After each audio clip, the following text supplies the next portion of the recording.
record this to the cloud. Okay, and then so you know, this is a meeting that I wanted to have for a while, and I think, you know, it's great that we are all together because you know, with each one of you, I've been having different conversations, and you know, we have all kind of you know, like put efforts and you know, intentions into things that we can do in transformative tech. On the one hand, to you know, keep the community you know, like rolling and alive, and then on the other hand, to start you know, growing as well, and you know, establishing, you know, ourselves in a place where we should be, and at the same time, what are the strategic steps that we should take so that we can enable projects that will benefit us all, right? And then, you know, each one of you have several ideas, which I think all of them are great. And you know, we've always continued these conversations, and there are many things that have been implemented already. There are many things that are in the process of implementations, and there are others that haven't started, and there are some others that will probably come out of today's meeting. But I just would like for us to be able to understand, and that's why I also wanted to invite Nichol, because she has the greater vision, and you know, like these are you know, some conversations that I believe I would love for her to be involved as well. And also Ari, and you know, Ari is just, you know, like it has this great way of you know, organizing things and help us you know, design the process of rebuilding this together. So I'm going to share this document again, because I think, Laura, you still don't have access to it. It's on the chat. And this is just, you know, this is something that we can build together. And it has, you know, it has a structure that will allow us to think, you know, from the broader perspective on the goals, and then, you know, moving into what is it that we want to do. So I would love to get some answers today, but you know, whatever comes will be good. And, you know, I think that in any case, this conversation will be very useful for all of us. But yeah, but the goal of this is to be able to at least foresee a little bit of what we can do, and what, and you know, get some, you know, some commitments on what we can start doing all together for, you know, the end goal to help transformative tech grow and thrive. So Nichol, I don't know if you want to have a comment.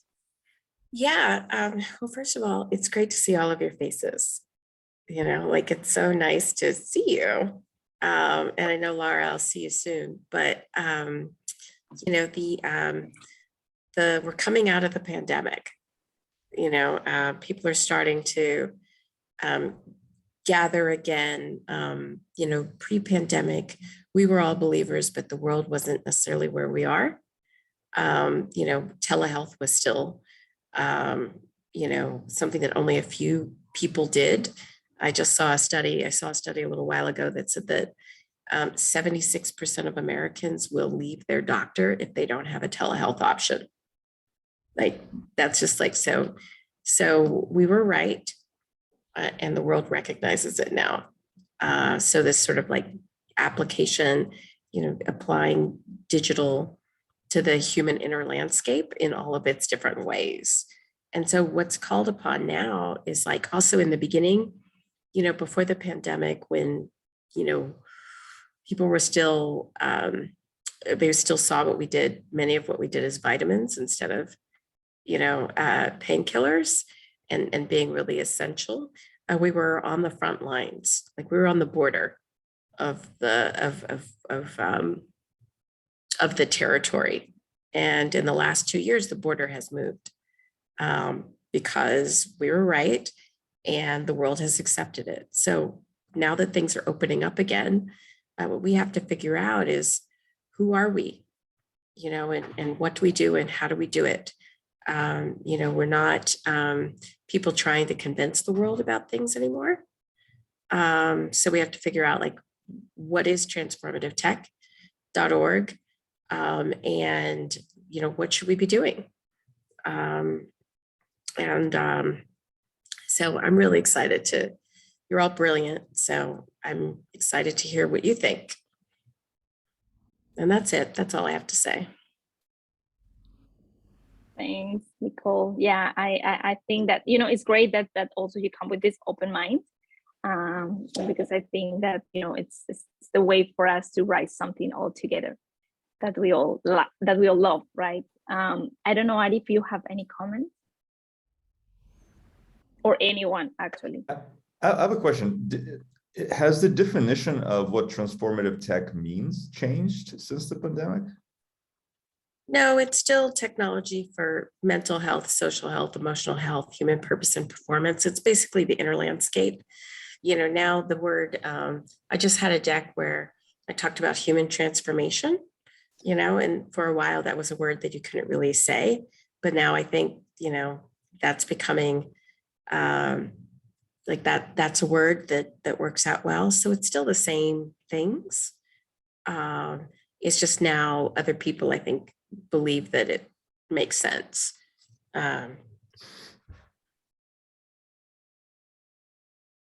Great. And is it more the broader stakeholders that didn't get it previously? Like, obviously we were in it, we believe, but I feel like there's a whole heap of other people that believed as well. And like the fact that we're not like flush with resources, like leading this charge as the world wakes up, like I think, like, is that who didn't get it? Like the investors and sponsors, and like, who is it that we need to turn? Well, I think, you know, I mean, if you look at investment, the amount of investment that went into mental health startups after the pandemic started, you know, like before that, there were only like 4 or 5 investors in, you know, transformative tech, mental health. You know, some people were doing a little bit of cognition, brain tech.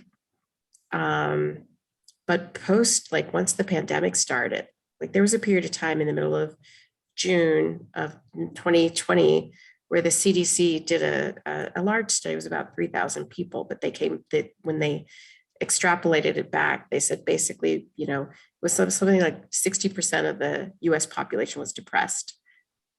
You know, so with the study. So I think that it was just sort of like, you know, with the leading edge of mental health, you know, as the thing that popped everything open. You know, like from an investing standpoint, mental health is nowhere near solved, right? But investors are already talking about the area being saturated. So people are looking for value, and so they sort of move into wellness, well-being technology, all the other things. Then there's also social trends. So, you know, while everybody was waiting for vaccines, people started, like if you look at the Google search for immunity, you know, immune system, immunity, all of that spiked, and I think many people became a lot more responsible, or feeling like they had to take more initiative around their own mental health and around their own physical health. So I think that was a change. And then as people are rolling back to organizations, when CEOs are looking at what their people say they want in terms of benefits, the people are demanding well-being, wellness, and then with the Great Resignation and lots of people quitting, purpose and passion, and those things are now things that organizations are really paying attention to, because like people will quit a company if they don't get what they want. And part of that also is that, you know, the people who had, you know, means and room and choice really started thinking about what they wanted in the last 2 years that they were locked inside. And so people are like not doing jobs they don't want to do, the ones who have the ability to do that. So it's all these things coming together at once. It's a black swan event. So for us, what that means is we have to figure out, you know, it's like one tone when you're on the frontier, you know, trying to get people to pay attention to something. And it's another tone when, you know, when you have more people.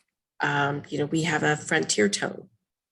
I think we've changed a lot, and you know, and Ari was a big part of making those visuals work, as well as everybody else. But you know, our tone in 2019, I think, might be different than what the 2022 tone is. I think the big thing is that the world's opening up again, and so we have to decide what we want to do and who we want to be and how we want to do it. Yeah, because you know, it's about to open up again. Yeah, I wanted to say something on the point, Nichol, about passion and purpose. I think that trans tech is uniquely positioned to really kind of come into that space in a way that I haven't really seen it do, because I'm part of all these organizations, you know, professional organizations are in health, kind of gaming, well-being, and everybody wants to find a trans tech, but they just haven't found it yet, right? And so I think there's a discovery issue, you know, and Paola and I have talked a little bit about that as well. But every organization, when I talk about, there's this group called Transformative Technologies, and this is what they do. They're like, oh yeah, I need to be part of that. And this is the people. Like when I first met trans tech, it was like finding like a tribe of people. And so I think with this great resignation, you know, part of it is like what gets built in trans tech, but also for me, part of it is creating the community where the builders can come and find, you know, find the opportunities to collaborate and partner with each other to kind of move these things forward. So, you know, this is what I've been seeing in all the mental health Slack channels I'm in. And I don't know if you guys do Lunch Club AI, but I do one meeting per week on Lunch Club AI. I highly recommend it. And I meet a lot. They have a great algorithm. And the people I meet building in mental health, you know, they're like, oh yeah, trans tech, you know, I sent a couple the other day, Troy, your way. There were some people I met in Australia that didn't know about, you know, what you do down there. So I'll just say that I think passion and purpose is really what people are interested in right now. And I think discovery is the biggest issue that I think I'd like to help to try to solve. Yeah, I agree with you. I feel like sitting over that, there's obviously our business model issue, in that in the past it's been a conference, and that was good because that helped with resources. But for me, it's two things that I'd really like to talk about today is the broader vision. Like, what is it? Like, I'm happy to keep, you know, doing my bit and slogging away over here if I know that we're actually driving to something, we're leading something. At the moment, it seems like we've been a little bit like a ship in the fog. So being clear on the vision, but then how are we going to feel that? Like, I think what Ben's saying is absolutely right, but we need the underlying resources to get the bums on seats to do that work.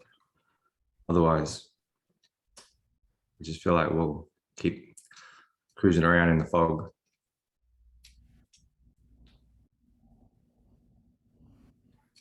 Laura, you're muted. Oh, sorry.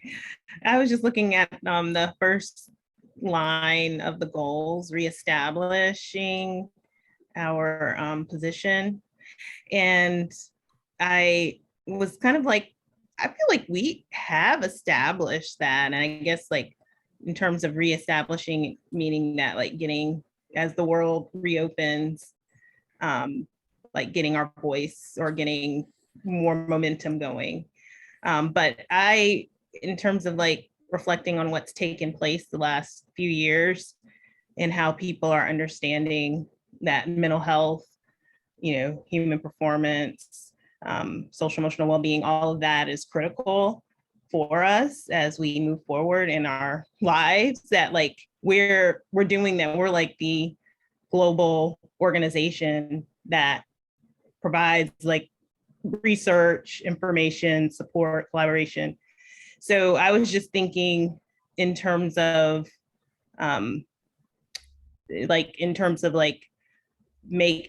ante so to speak, like thinking about this telehealth market and connecting partnership wise with like telehealth corporations, like linking in terms of, because we're an innovator. So, helping telehealth medicine understand, like, we need more tools when it comes to the brain, minds, like being able to help fund the lab, transformative tech, like being a partner in terms of something like that. But I was just thinking maybe transformative tech linking with telehealth in terms of revenue strategy.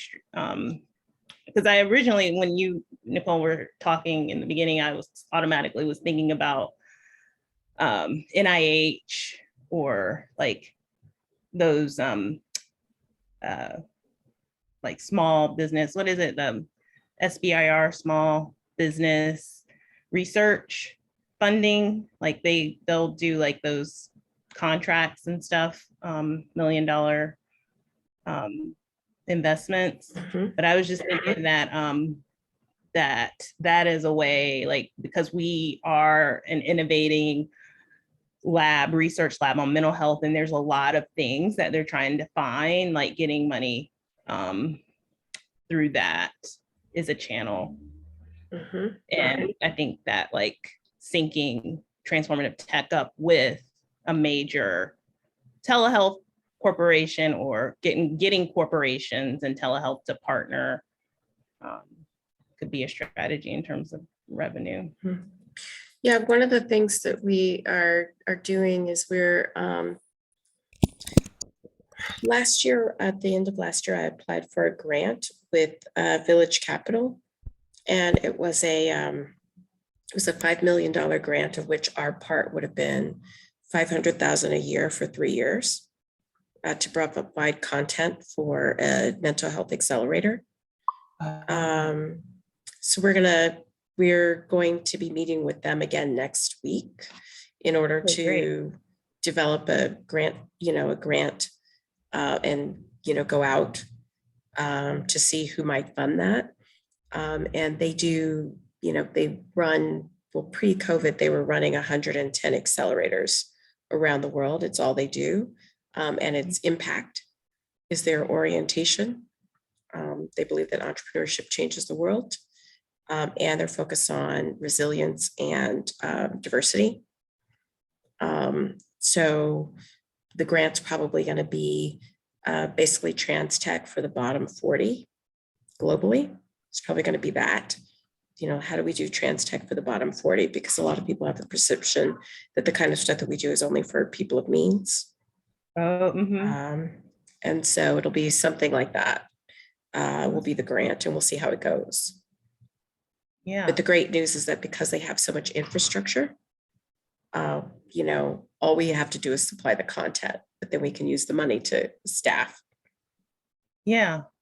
Yeah. And I'm like, because transformative tech is global, if they're, and a lot of these telehealth medicine corporations, they're global. Like if we're able to sync ourselves with also, funders who work with startups or like Village X and things of that nature, but like being able to, I think Troy originally like had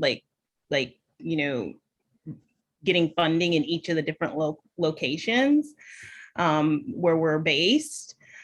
But I think even more so, like tapping into like a corporation that is based and all globally, like if we are partnered with them, then maybe they would fund each like accelerator, or get funding from the startup world or community who wants to fund business, and then also get funding from the telehealth, or I don't know, I can't think of any of their names, but Better Health, I don't know, like somebody who's global and tapping into that, like pitching ourselves and making a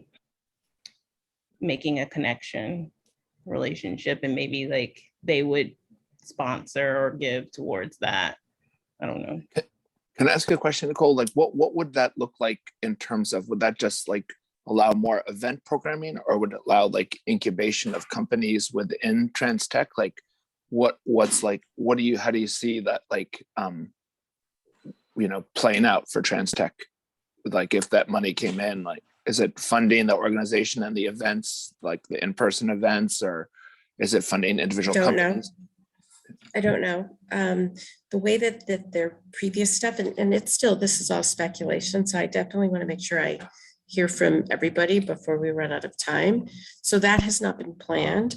But what it would be the rest of the money would go to companies that are building trans tech for the bottom 40.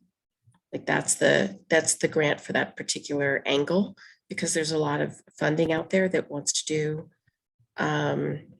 accessibility around these types of technologies, or mental health accessibility. So it's like in terms of it being hot and attractive, it's a hot, attractive theme, and that's as far as it's gone. But that's just that's also just one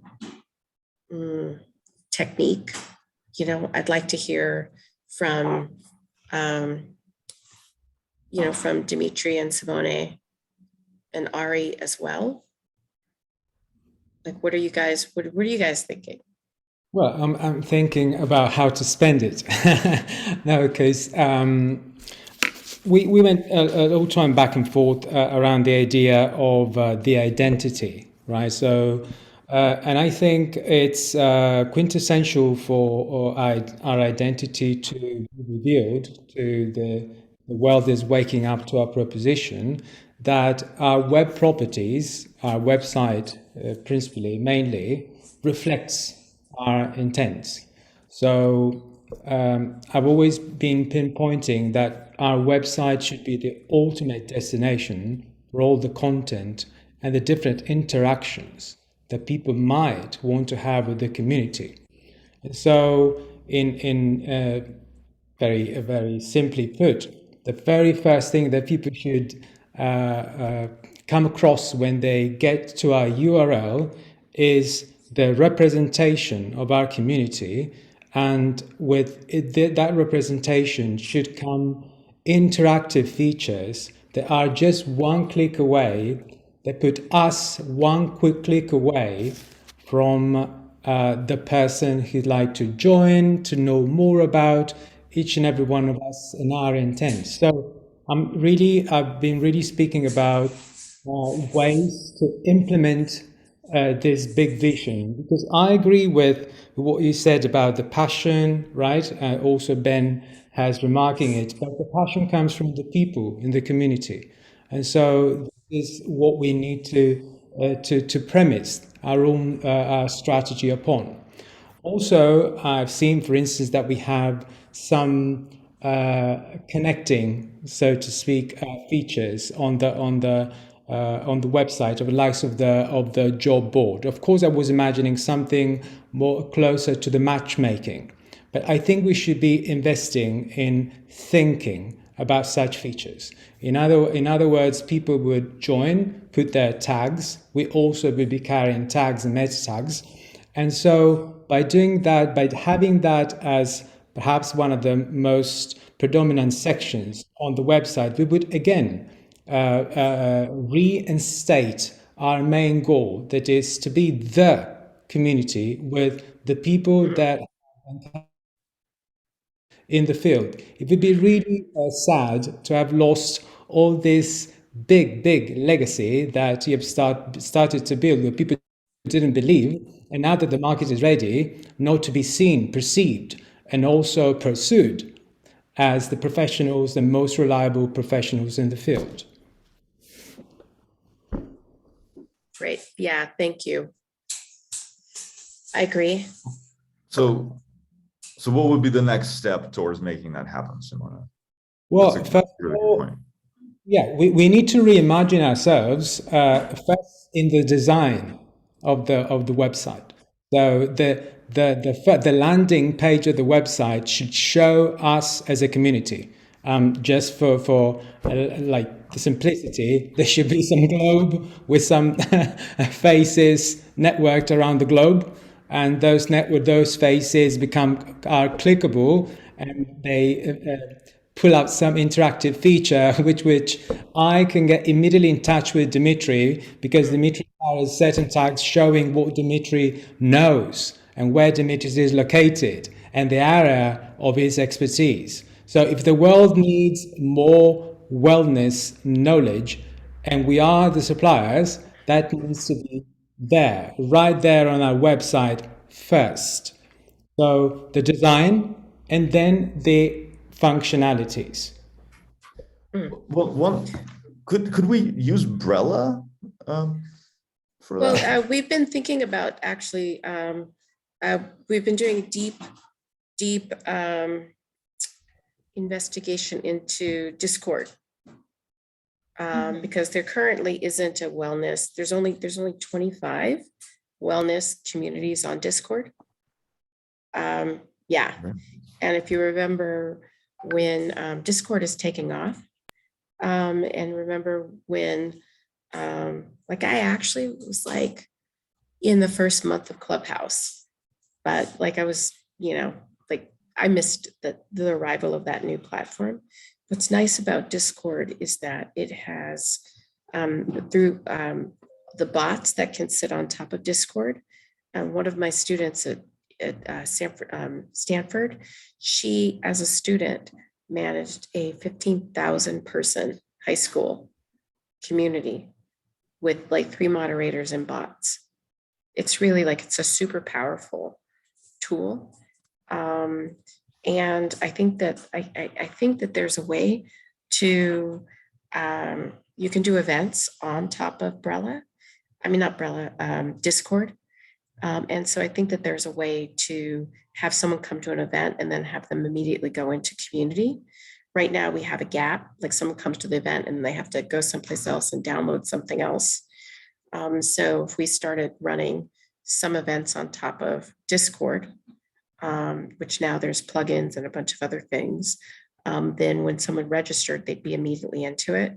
I mean, one of the big differences and really one of the things that really, I think, held us back, during the pandemic was previously, we did get, and I was proud of it, but for many years we've been funded by events. And that was a legacy mindset that did not help us. And it was mine, I did it, but it's sort of like, I'd been really proud of that, that we paid for ourselves, it felt good. But when we couldn't gather anymore, it became problematic, and the mindset shift, like everybody who went completely free and then did social, they have massive communities now. And we were the right organization for the time, but I was trying to do it the old way. And so like our first free event in March, like if we just kept doing those free events, we had 2,200 people at the first event, organized in 4 weeks. If we just kept doing these, we'd probably have we would have a massive list. But we didn't. I didn't. We didn't. None of us did. I didn't do it because I was still trying to raise money off of events. That was my mistake. The world's changed. We spent a lot of time talking to, we were looking at potentially doing an event with, or curating an event with just hacking HR. And in 2 years, like they're about to have their event in March. Now it's free. They're not making any money. They haven't figured out how to do that, but they have a 30,000 person list now.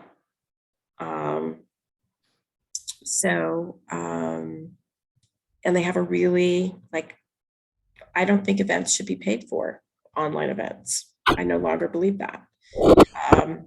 Their new model is going to be, they're going to do a hybrid online. So they're going to have a live event next spring with 800 people. So there's only a limited amount. And then the online portion is going to be digital. And they're only going to have 3 hours of talks. And then everything else is going to be UGC conversations, which is what people want post-pandemic anyway. So I think it's actually the right style of an event, because they found that they can't get sponsorship for digital events. Like the corporations just are not paying for it. So you have to have a physical event, but this idea to have like a really big physical event, I don't think that necessarily is what one has to do anymore. So I think it's something where you could say it's 500 people. There's only 500 tickets, for live, and then everything else is online, and that's free. And so there's some things like that. So they're sort of inverted their pyramid or inverted their funnel. So that's a possibility too. I think it, please, Ben. I just really like the idea of going to Discord, because I think it's also makes the communication easier. Like you can asynchronously in group call and an individual call. It just makes this communication part work really well. And I also just wanted to say, I've done a bunch of game jams on Discord. I love that model, right? There's all these sub rooms. There's ways to kind of break people out. Maybe there's a way to kind of integrate the kind of game jam or hackathon model into some events, because I feel like when you put people into those situations, they all get to know each other, they all learn, and what could be better than that? Awesome. I'm so glad to hear you say that, because it's I think if we went early all in on Discord, we could, do on Discord what people have been doing on what people did on Clubhouse. So I just wanted to add, I think it's been wonderful to get everybody's input. I haven't seen some of your faces in a while, and some of you I hadn't met. So it's awesome to see everyone together. And, I think since we started 2 or 3 years ago now, right at the brink of the pandemic, trying to do some upgrades to the brand so that Nichol could successfully do some funding, which he did. And thankfully, because that sustained the organization for the last 2 years without an event, and trying as much as we could just to sustain operations without income. So I think, first of all, Nichol, thank you so much for doing the impossible and for allowing certain things just to continue when everybody was out, right? So I think we owe that a lot to you, because it's easy to come up with a lot of suggestions, but then implementing them has always been our shortcoming. So I think it's natural. If we're transformative tech, it's natural for us to always be transforming. That's what we stand for. And I think where we're at right now is that 2-3 years ago, we were talking about well-being and technology, and nobody else was talking about that. And since the pandemic, there's now several well-being tracks and conferences and all kinds of things, and the marketing of that word has taken over. And what we're now shifting is out of the anxiety economy, out of the well-being economy, which is just another word, and into what I call the transformation economy. People want to transform. People want outcomes, whether they're traveling, whether it's food, whether it's mobility, whatever they're doing, they're looking to go from point A to point B and somehow experience that journey and enjoy that journey. So it's beyond an experience, it's transformation. It's beyond well-being, it's the action of well-being. So it's not just a tag. And we have such a unique community. So now that we've established ourselves as transformative tech and already have that brand root in the market, I think now we need to stand for more than just transformative tech. And I think that's what's been echoed with everyone's different statements. It's what else do we stand for? If we look to a great organization that has been able to capitalize on wellness, the Global Wellness Institute, they create like 5 or 6, I think it's like moonshot things they call it, which are kind of like subtopics that they're interested in promoting, in finding partners for, in tunneling and channeling the energy around wellness.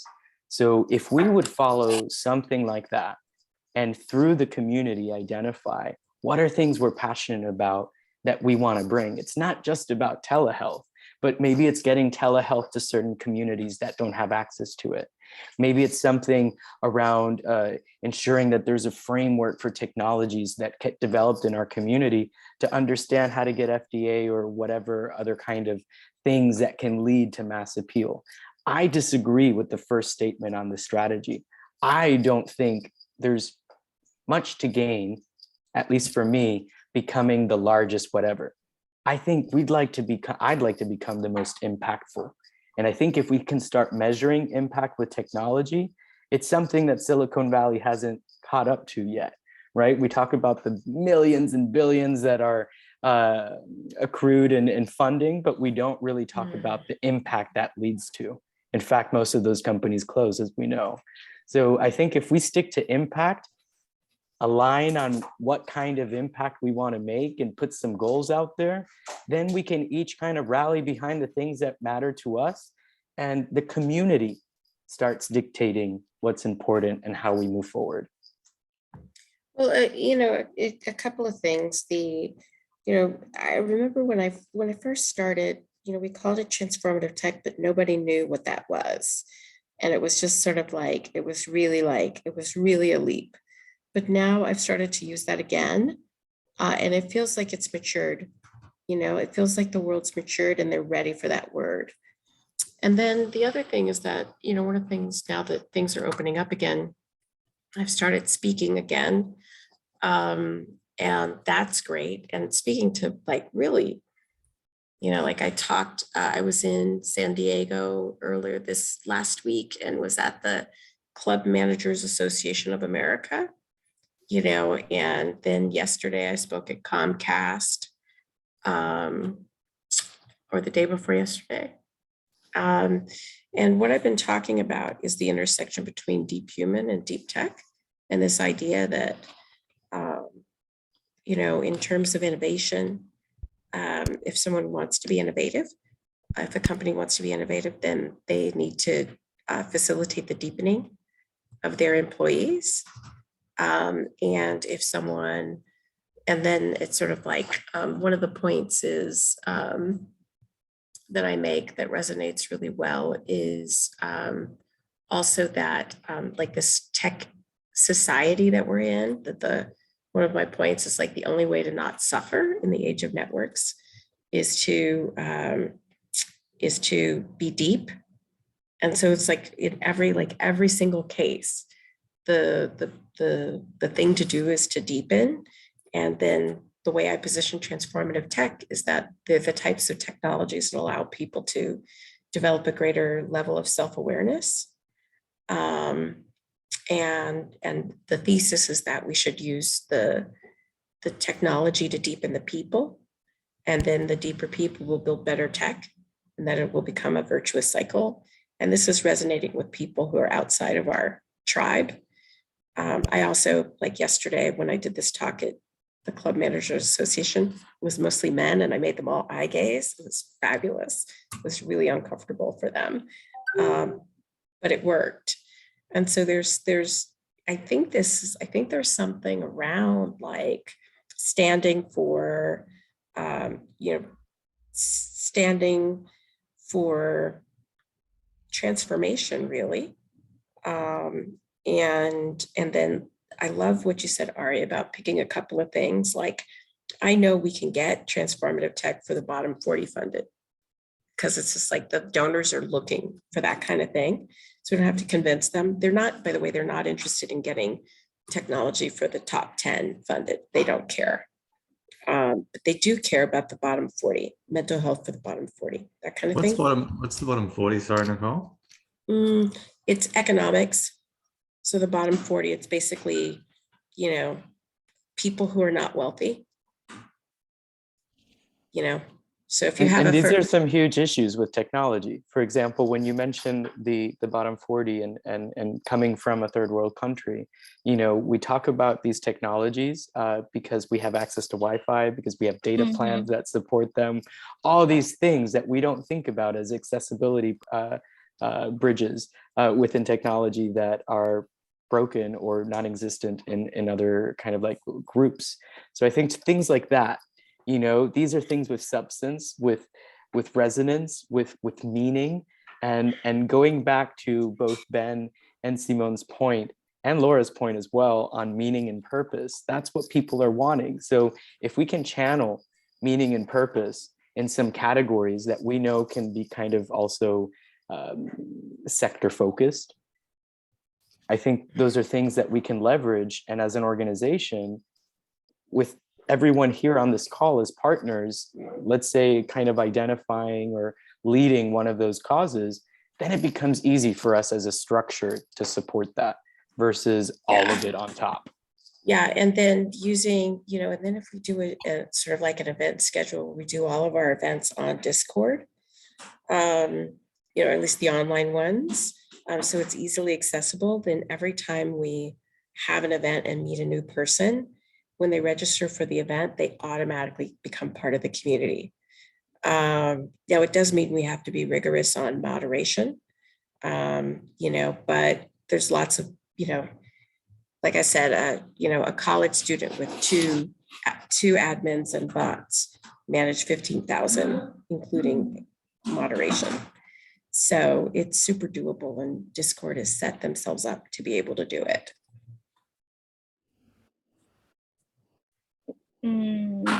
So we are speaking about a lot of stuff. Actually, by the way, I'm taking notes on all of it, and I really appreciate everybody's point of view, and I really appreciate I'm not talking that much, so I'm just here in the background writing that down.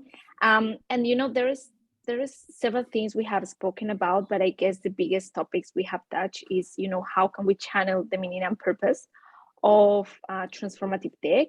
How we capitalize those meaning and purpose, right, for the organization and for all of us, and also how we can which kind of tool we can use for doing that, whether how can we become, or how can we reflect what we are on the website, and also how we can connect with the community through Discord. And more or less, I think we all have agreed on all of these.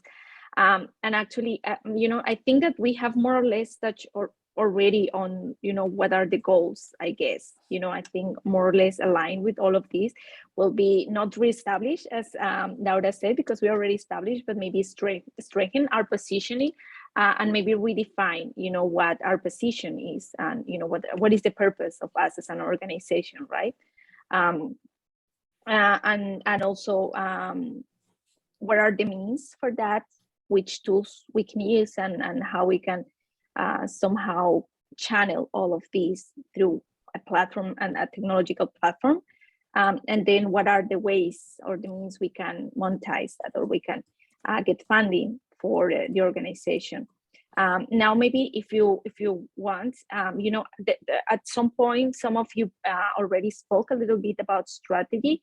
There's so many ways where we can do, and I think maybe I would like to just step up, but then I would love this not to bias anything or anybody's thought. But one of the things that Nichol mentioned is that we were about to partner with HR Tech Week, where we discovered they were, they had this event that was free and that was bringing so many new people. And at the same time, they found a way where not to charge for this event, but again, get some money out of other things. So something that I had in mind, and I wanted to bring it up, and I don't know if I spoke with you, Nichol, about this, but I was thinking that maybe we can, now that we are opening this core, it will be free for everyone, but in the end, if we want that to be the platform for our community, then somehow at some point, we can start using that platform as a way to provide value to our community through a membership. And I guess that maybe we can think a way in which we can organize sort of a big event, or maybe 2 a year or something like that, that somehow also at the same time meets the needs of what I keep listening from our community, which is, TT Academy. Everybody loves TT Academy and what they learn with it, and also the people that they met. And the same happened at the conference for that was, everybody loved Umbrella because that allowed them to connect with other people.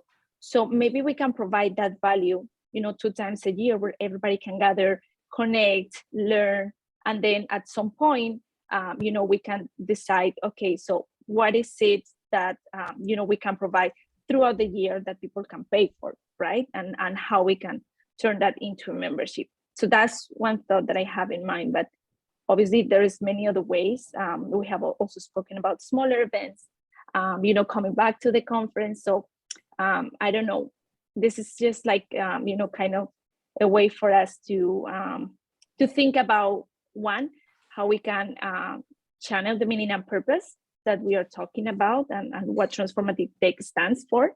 2, how we can capitalize that or monetize that for all of us. And 3rd, which channels we use and which technologies or, which platforms can help us do that. Great points. I know that we're going to be coming up on time, and we haven't also heard from Dimitri. My big question is, so looking at our goals and strategy from the document that Paula shared, what of this is staying and what of this is changing? Unknown. Because, and I guess to thinking about Troy's point, are we changing anything about our direction? And I think, to me, out of everything we're describing, this is very super subjective. Nichole's original definition of technology for the inner landscape, to me personally, lands the most. And when I describe it to people, that seems to land as well, because for the first couple of years, I really struggled describing what is transformative tech. It's mental health, emotional health, but inner world is like, everyone gets it. And so, and then the transformation of the inner world, to me, like the direction wise, that aligns, very well. So I was kind of happy with the original direction. And then as far as, so again, if, the strategies and objectives are secondary, but if we, I think that the big question is like, well, what's the common goal? And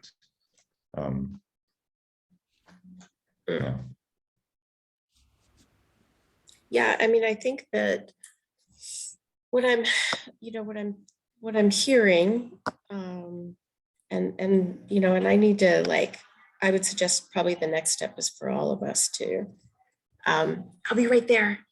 I think the next step really is for all of us to really sort of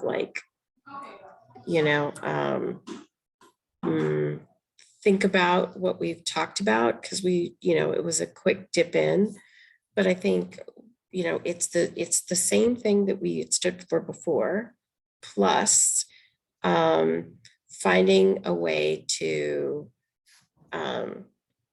allow other people to join us, which includes leaning more into transformation, and the transformation economy, and that whole thing, and then identifying, very relevant to other people and to us, big missions that are resonant and will allow us to will help us get funding. Because if we can get funding, then we can use funding for staffing, and that staffing can include social and a bunch of the other things that will help us with discovery. And those sorts of things. So I have a lot to, I'm thinking that you all have a lot to think about, and I have a lot to think about too. This has been, this has been very helpful to me. And it's also very helpful to, I just also really wanted to test with you guys what you thought about Discord. And so I think we're same original strategy, rethinking the funnel, because I don't think charging for online stuff works anymore. I really don't think it does. So rethinking the funnel. And then going onto a platform where right now, like clearly Discord's going to start working on discovery too. And if you Google servers, wellness servers, well-being servers, there's less than 30, so, it's a place where I think that we can like get a lead and really use their, the tools that, as Troy's pointed out, the crypto communities have built or demanded be built for them. And they have to deal with they have to moderate too. So those are some of the ideas that are around. And I feel like we need to think about them. And so it was really helpful for me.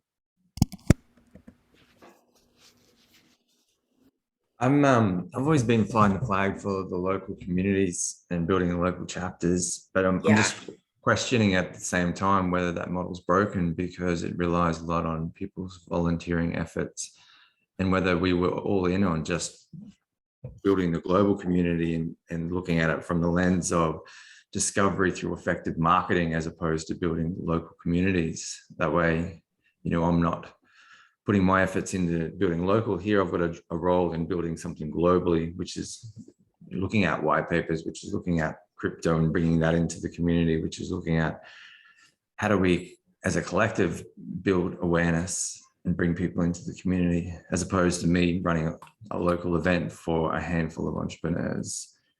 So I'm just questioning that as well. And I have, like I said, previously been flying the flag for building local communities, but I'm wide open to going, all right, well, maybe we move beyond that and look at something else.